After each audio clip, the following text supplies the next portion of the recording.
All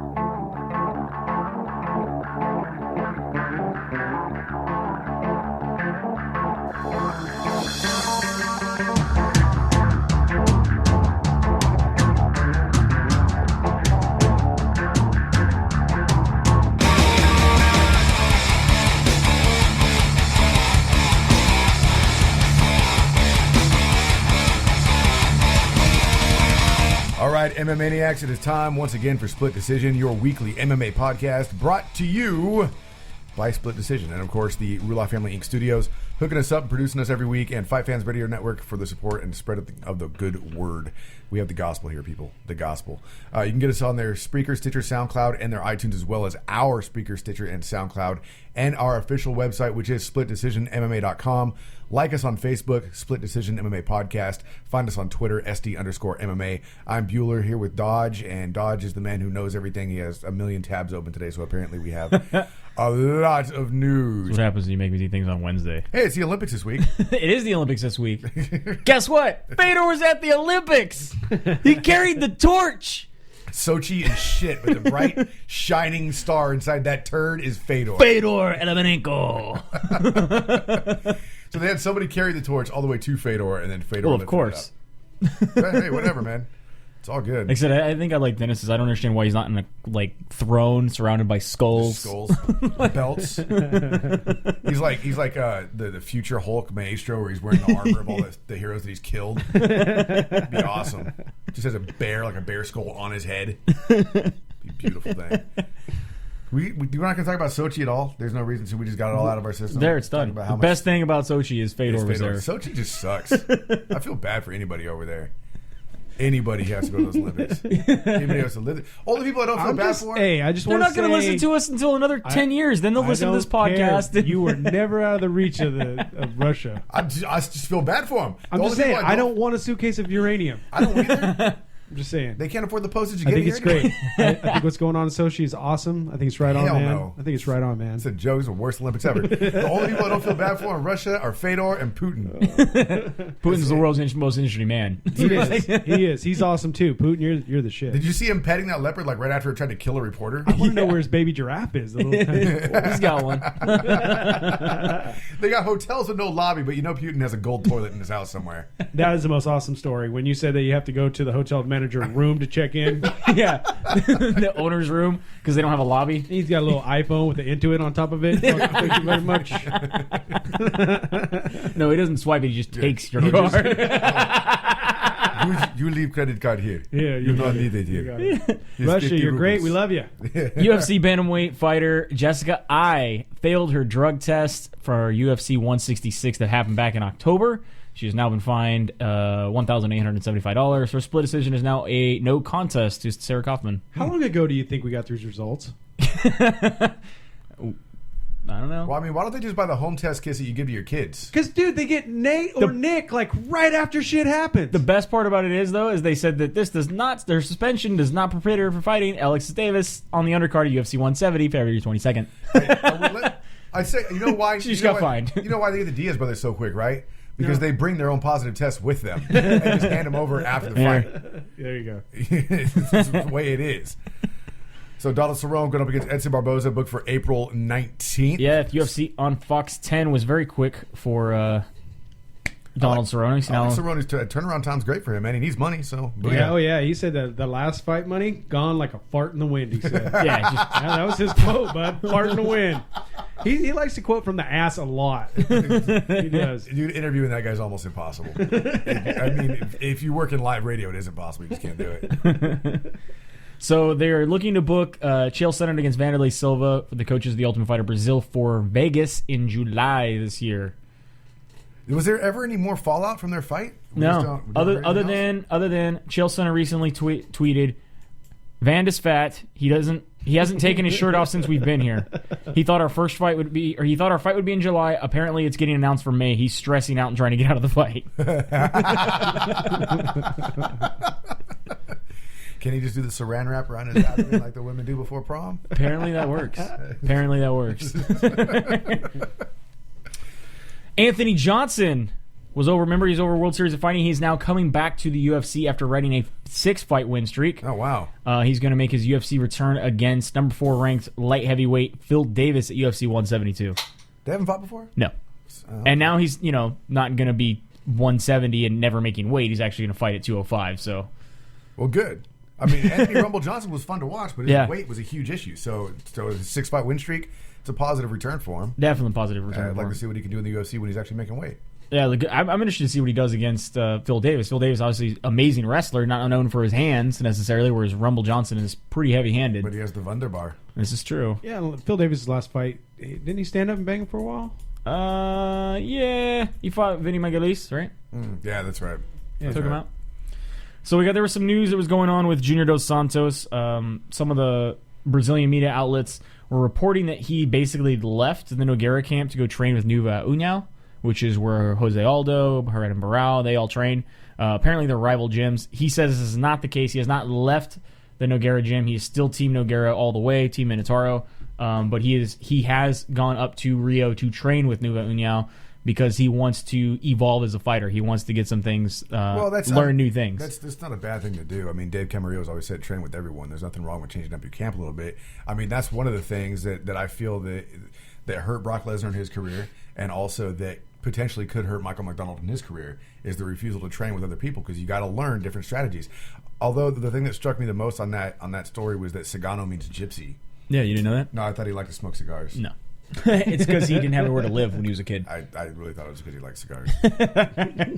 What I think is interesting, he's going to be the biggest guy at Nova União because they're all small guys. Well, then hopefully he doesn't get a Brock Lesnar complex when over there. You know what I mean? We'll see. So Freddie Roach basically recently came out and was talking about George St Pierre, saying that one of the reasons he was quitting fighting, his theory is because George had been telling him he was getting a lot of headaches and migraines before and after his fights, and that he told him you need to take about a year off to figure things out and figure out what's going on with your head. Dana White's not happy with this. No, Dana White's saying that was never mentioned. It was never mentioned. He's never told me he's had headaches.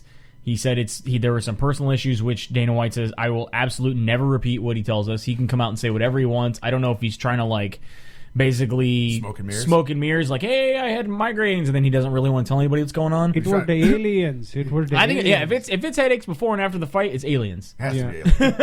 100%. Not getting punched in the head has nothing to do with it. But here's the thing: is that because we're raised on gossip, obviously. Yep. Like by Dana White saying this, I'm like, well, I really want to know now. I really need to know. Like, I want Star to publish something so I can believe it. You didn't even care before. No, but I care now. Do now. And any tabloid comes out with anything, I'm going to believe it at this point in time. And we will report it. Absolutely. As fact. As fact. It just doesn't matter. He has an alien growing out of his butt. Fact. No, that was a foreign object. Totally different thing. So Chris Leben has made some weird interviews lately. The first one said that he's basically spent almost his entire earnings on illegal drugs, which that's awesome. Probably, believable. Yeah. And another one is now that he says he has some minor tax issues, like he's never paid taxes. It's not a minor tax issue. He hasn't paid taxes since 2005. Ronnie Deutsch. Let's get him Ronnie Deutsch's number. Right? Yeah. He needs some help. So I guess apparently he has years of back taxes to pay. And no money to do it. No money. And he retired from the only place he was getting paid. Hey, so Dana, since you listen, do the same thing that the NFL does. Put something together, so work with these guys' financials, so they have something when they're afterwards. When they're brain dead, seeing aliens and having headaches. Yeah, just like the NFL. You get all those guys that are they started car washes, and they had rap labels, and that's good money investment, right? Yeah. There are all those NFL players that still have all those. They're still doing good, right? Car dealerships, right? Dealerships. Yeah. And so Ronnie Lott have one just right up the road with Tina Turner. I think so. That's a real thing. Look it up. Look it up. Did you say real. Keena or Tina? Keena Turner, right? Yeah, Keena Turner. Okay. All right.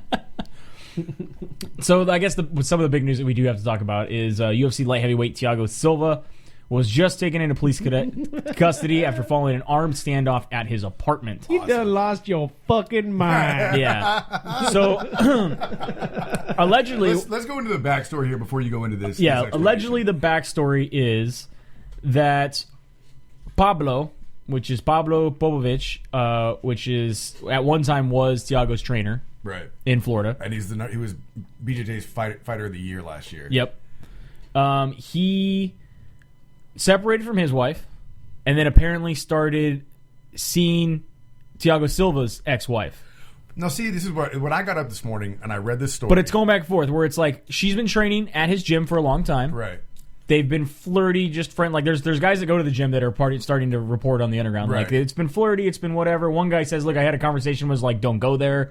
Like you shouldn't mix, right. that situation."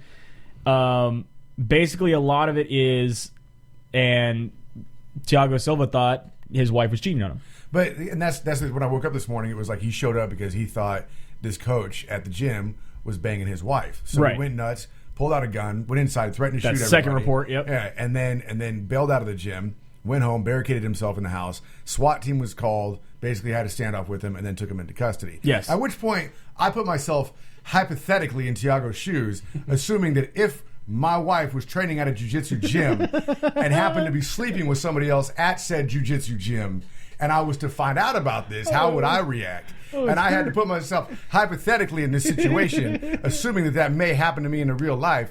And I thought I would wait till they were both chained in there together, and I would chain the door lock and just light the whole thing on fire, watch it burn down, and eat popcorn while it was happening. So I could kind of hypothetically understand why men would get mad in this situation. Now, she says, if we get any deeper into this, I'm wanting $75.99 an hour. if she says that he actually had, or she had a restraining order against Thiago, they had been broken up for a while. Yeah, so this changes everything. If they were separated for like a year, and like were officially separated, Well, and that's then why he was on a streak, bro. He's pissed. And that there was another incident of Silva accusing her of cheating, where she has come out and said basically that he put a gun in my mouth. That's her, and right there? and threatened to shoot her until she got a restraining order I against did him. it. I mean, I'm just saying. Well, obviously that guy is. He totally is.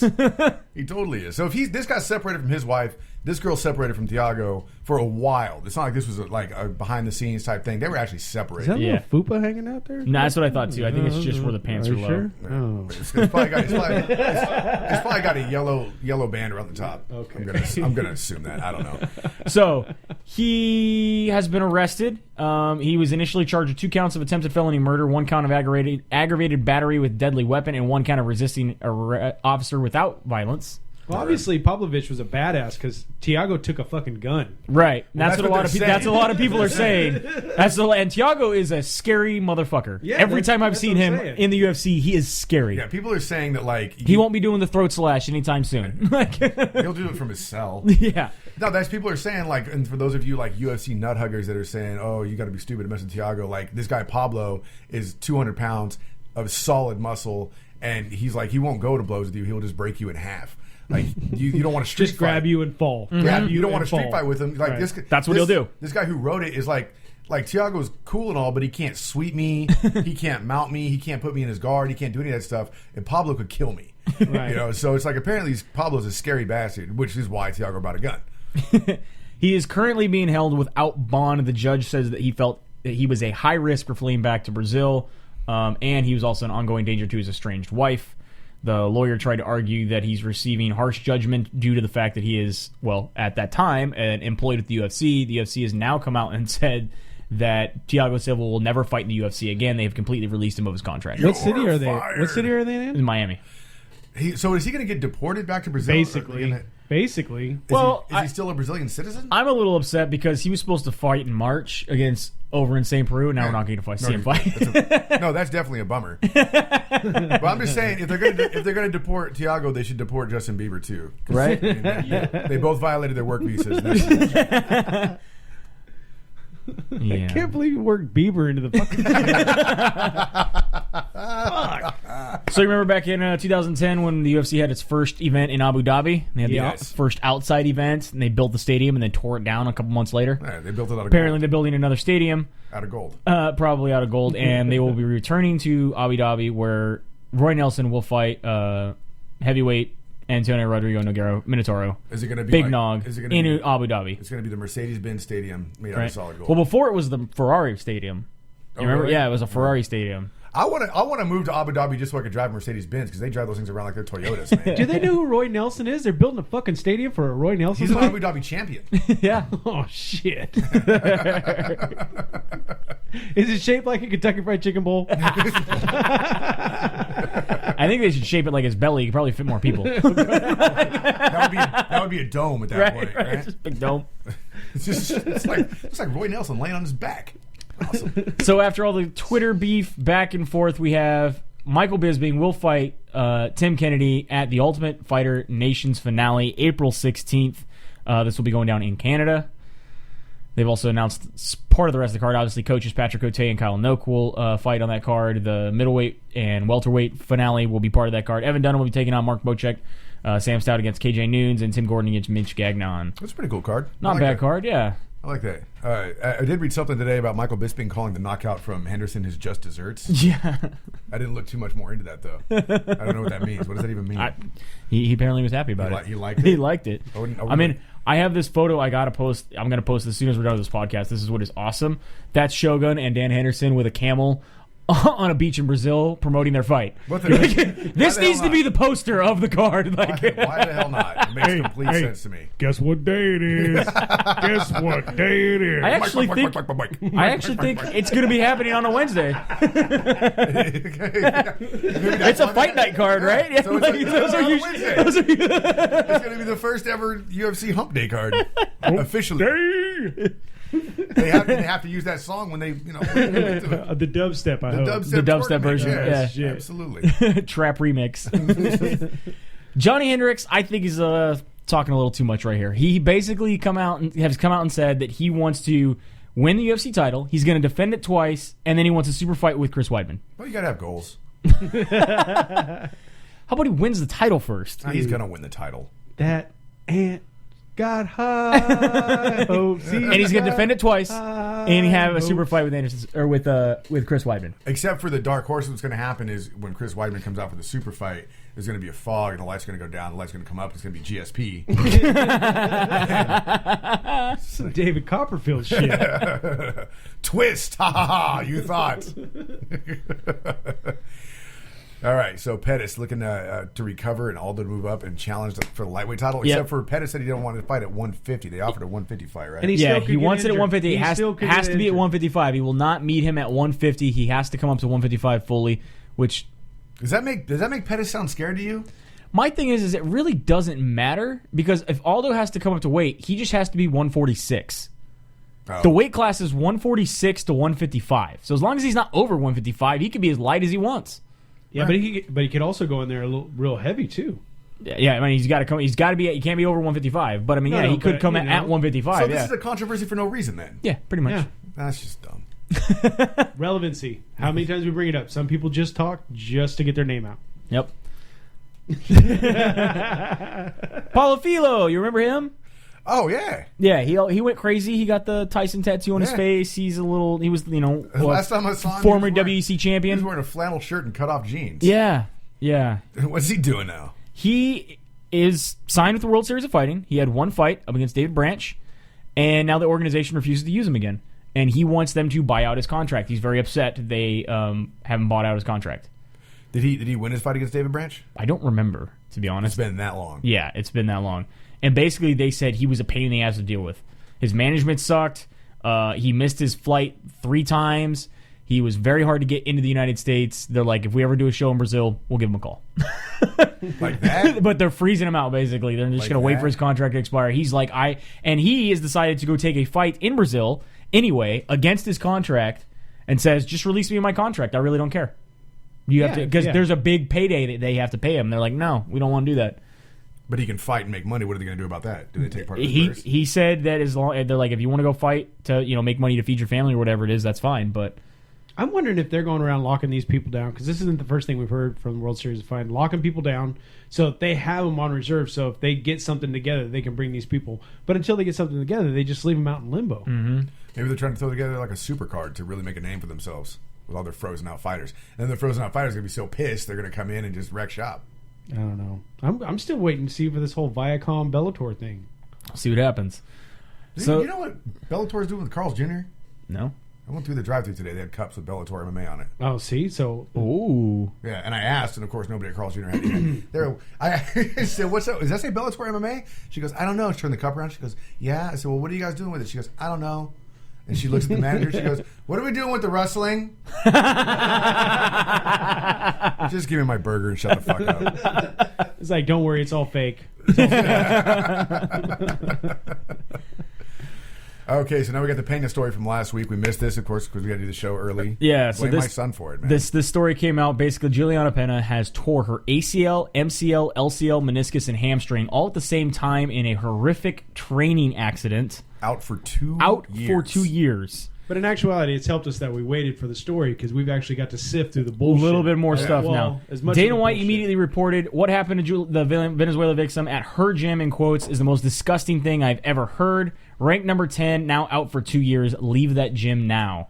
The thing here is when it happened, it was like you heard two different sides of the story. And Dana says yeah. he heard she was basically bullied at her gym for wearing her Ultimate Fighter gear. She was jumped from behind and fell, damaged her knee. She was crying, saying that basically the guy was talking shit.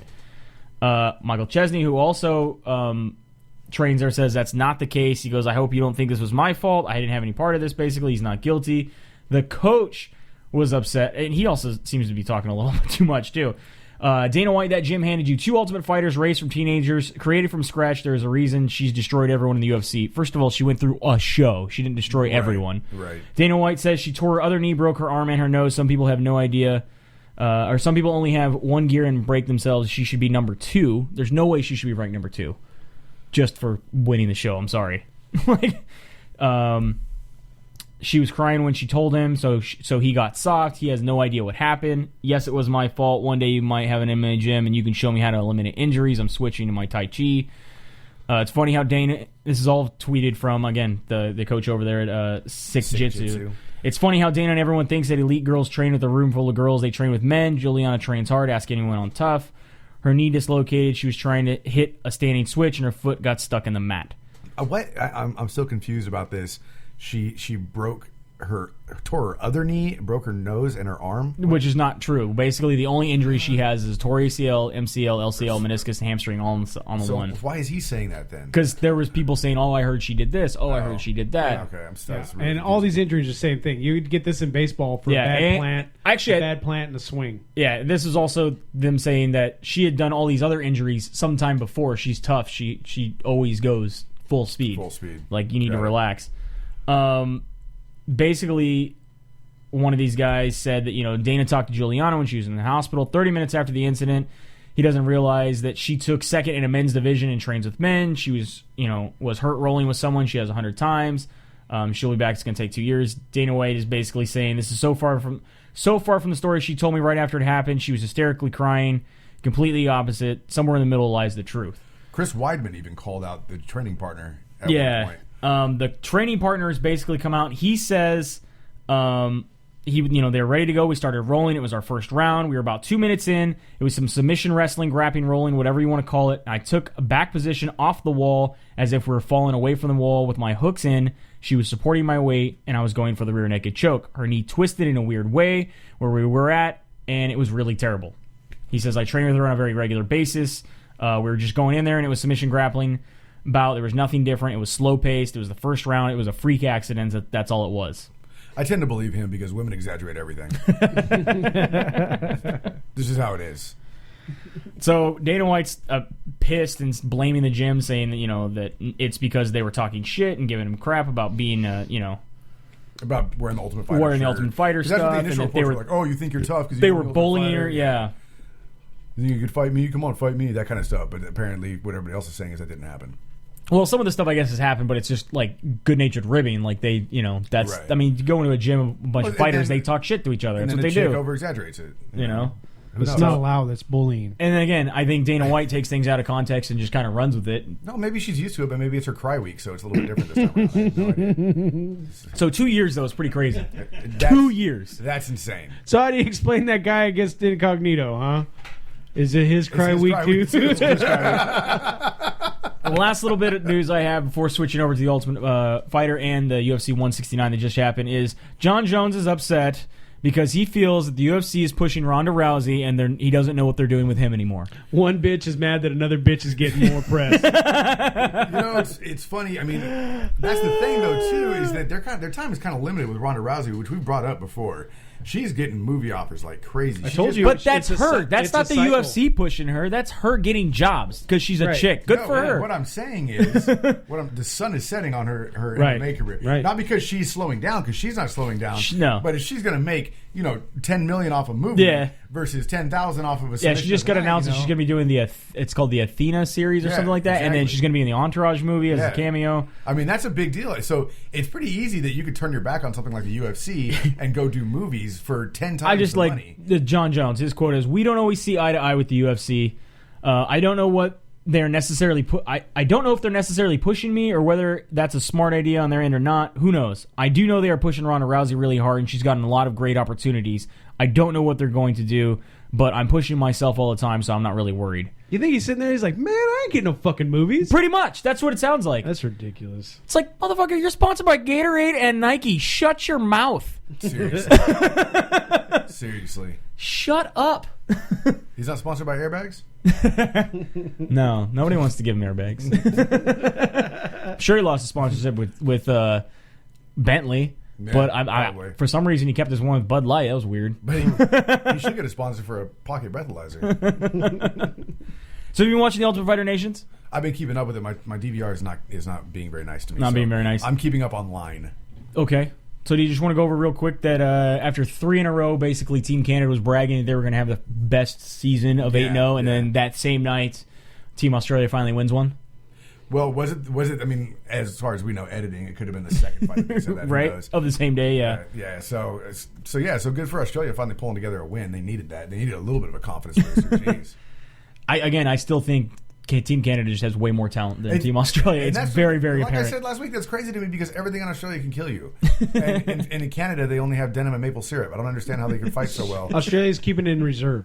Is that what it is? They're going to release the funnel spiders here towards the end. Yeah. Go kangaroo on everybody. Gonna go kangaroo. So then you had UFC 169. Did you get to watch pay-per-view before the Super Bowl? I did. And what'd you think? I thought it was cool. I mean, Dana White says it's one of the worst pay-per-views they've ever had with a shit cherry on top. I mean, it set the record for decisions, obviously, which sucks. We had 2 finishes the entire night. But just because you have a bunch of decisions doesn't mean it's bad. Abel Trillo knocking out Jamie Varner, thank God. Thank God. I knew you were going to be happy about that one. And then, of course, your other stoppage was very controversial. Yeah. So let's want to go do the breakdown real quick. Want to run through it? Yeah, let's go ahead. Run through it real quick. Neil Magny up against Ghassan Umalatov. This is, of course, a decision. Rashid Magomedov up against Tony Martin. A decision. Clint Hester gets a decision over Andy Enns. Ala Quinta, decision over Kevin Lee. Nicotone gets a split decision over Tom Watson. But real quick, let's look at Nicotone's leg. We're going to put that up on Facebook. Ow. He says he blew his knee in the middle of the fight and continued to fight anyway. How are you that flexible? I can't blow anything. I fall off the couch every time I try. I'm just saying. So yoga. I do Irish yoga. So then we got Chris Carriazo up against Danny Martinez. A decision. Alan Patrick gets a decision over John McDessie. And then you have your first finish of the night, which Josh is very happy about. Abel Trujillo knocking out Jamie Varner. Second round, 232. I'm assuming that's knockout of the night. Yeah, they got fight of the night and fight of the night. So so even losing, Varner still made out. Nice. And then Ali Bagatanov up against John Lineker. I thought that was a cool fight. It was a good fight. It was back and forth. It was a good fight. Alistair Overeem over Frank Mir. Jesus Christ. Yeah. Just when it couldn't get any more boring. First of all, fuck. Overeem outstrikes Mir 139-5. Yeah, and this is when I'm wondering, how come the scores can't be 35, 35, 30, and 5? How does he get 20 something? I don't know. I thought Frank made it pretty good in that fight. Throwing those 5 punches, 3 of them landing significantly. I heard him crying one time. Overeem said he tried to stay a little conservative, not really rushing in for the finish right away, and in fear of getting submitted, wanted to make sure that he could last the entire 3 rounds. I don't know, man. It's almost And then he immediately called out Brock Lesnar. It's almost after like the fight. They scheduled Frank Mir for this fight and didn't tell him. Until, like, I've got a new idea. It's called surprise fights. Does Overeem know he's not a fighter anymore? Well, here's the thing. He said he like everyone. Dana White got all pissed. Was like, that was a boring ass fight. And why the fuck are you calling out Lesnar? He's not coming back to fight anytime soon. Like, you just beat a guy barely by doing a boring decision and not finishing the guy when you probably could have. And you're calling out a guy who doesn't fight. Nobody told him he doesn't fight there anymore. Well, this is what he said. He goes, I believe I read somewhere that he wanted to come back and that he believed he didn't fight because of health conditions and it would have been different if he was healthy. He's like, so he was talking about making a comeback. I thought he would want to fight me because I was his last fight, maybe a rematch. I guess with Brock, you have to take things with a grain of salt. Yeah, see, nobody told him it wasn't happening. Right. He didn't keep up on the news in the underground, obviously. And exactly, Dana White recently came out and says, Brock Lesnar is not coming back. Brock Lesnar is not fighting. Does he want to come back? We've talked about it. He does. He feels like he wasn't 100% when he was here, or whatever. But he's not. There's no deal. We have no deal. He's not coming back anytime soon. He's just mad because the WWE used his ass for publicity. Yep. He's still getting paid. No. I'll do that if I can get that paycheck. Shit. I was very surprised with Ricardo Lamas going up against Jose Aldo. Very surprised that Jose Aldo won. No, I knew Jose Aldo was going to win. I'm surprised Ricardo Lamas lasted that long. I blame the Mohawk mullet. Yeah. I don't know, man. Can never let it go too long in the back. Yeah, it looks weird. I figured Jose Aldo was such a superior, like, in just a different class everywhere than Ricardo Lamas, that Ricardo Lamas was going to make it out of the second round. So even for Ricardo Lamas to be able to hold on as long as he did, that impressed me. At least he had the heart to do it. But, I mean, Jose Aldo still kicked his ass. So then your main event, Renan Barão defeats Uriah Faber. I can call it a main event. Round 1, 342 TKO punches. As far as I'm concerned, this event ended with Jose Aldo and Ricardo Lamas. That was the last. Just fight. in case you needed another excuse on why Faber lost, he won with a partially torn hamstring, whatever. He fought with a partially torn hamstring because obviously it was short notice. I've never seen anybody get TKO'd from punches to the back of the hand in my life. Never. You did see him drop both times, though, right? I've seen a lot of people get dropped. No, I understand. I am not gonna argue the fact that we have not seen crazy comebacks. Right. I wouldn't even call that a crazy comeback. The deal was that yes, you went into the turtle position, which you should probably not do very often. But he also, was not getting. He was blocking quite a few of the punches. He was getting hit in the back of his hand. He had a leg trap, and he had a leg trap, and he gave Herb Dean a thumbs up. Now, if you look at the angle from Herb Dean, like they have pictures above, you can't see the hand thumbs up. You just see a hand on the leg. You can't see that he's giving a thumbs up. He didn't ask him if he's okay. He told him to move. Right. No, he asked him to show him something. In the back, he tells him that they specifically say that even if you give me a thumbs up, I will know you are okay. But he also has to be moving. If he tells you to move, he's like, you have to move. If you don't move, I will stop the fight. I mean, whatever. Barão caught him twice, and Barão won the fight. It was very controversial. A lot of people are upset, saying that obviously it was stopped early. Obviously, Dana White said it was stopped early. I mean, tons and tons of people. Twitter was... It was a very silly stoppage, in my opinion. Yeah. They said Herb Dean is still one of the best in the game, but he just happened to make a mistake that night. It's a catastrophe for the sport. Kind of is. Plain and simple. It kind of is, especially after all those decisions. It really sucks because there was obviously a lot of fight left to be had in that main event. And I'm never going to argue the point that we couldn't have seen something totally flip around. I'm not going to be one of those people who told you, no, he was getting his ass handed to him. There's no way he could have come back. We seen him fight with broken hands and make it all the way to the end. So I'll never count anybody out of a fight as long as Scott Smith's legacy lives on. The guy won a fucking belt doing that. Czech Congo was out. Yeah. Gets up and knocks out Pat Barry coming in. Yeah. and Scott Smith made a career out of that. He won a belt from Kung Lee doing that. You know, he got, what was it? Was it Pete Spratt? Yep. Or Pete Sell? Pete Sell. Knocked out Pete Sell. Pete Sell beat his ass for... Hit him in the liver. He shut down and went down to one knee, and as that Pete Sell came running in, he jumped up and knocked him out. Right? Like, beat his ass for 14 minutes and 50 seconds. And they got one punch in and knocked out Pete Sell. Boxing, Muhammad Ali used to do it. Yeah. Rope people out. Yeah. I don't know. I'm disappointed for Uriah Faber mainly because you could see there was a lot of fight left in him, and now that he's lost to Renan Barão twice, the idea of a third match is not very appealing to anybody. I think that a lot of people were saying, especially this is a championship fight. You need to let it go a little bit. This is a championship fight. This is the main event. They're like 3 minutes in. Come on, look, let him move a little bit more than I'm gonna stop it. If you don't, okay, I'm stopping it. It was a terrible, Dana White said it was a shit sandwich. And that was the cherry on top. Cherry on top. What are you gonna do about it? There's nothing you can do now. It's over. It's over. So now we have another event coming up next weekend, which we'll get to next Friday. Yeah, that's going to be, the one everybody's talking about. Musasi is going to fight Machida. This is the one everybody's been asking for this fight. Everybody. Everybody. I mean, come on. Musasi even said everybody wants me to fight Machida. Everybody wants to see that fight. I want to meet everybody. He must be a big guy. He's sitting in his living room. Who are you? I am everybody. I am everybody. Some Ukrainian name. Everybody wants What's his last name? In her? Everybody in her?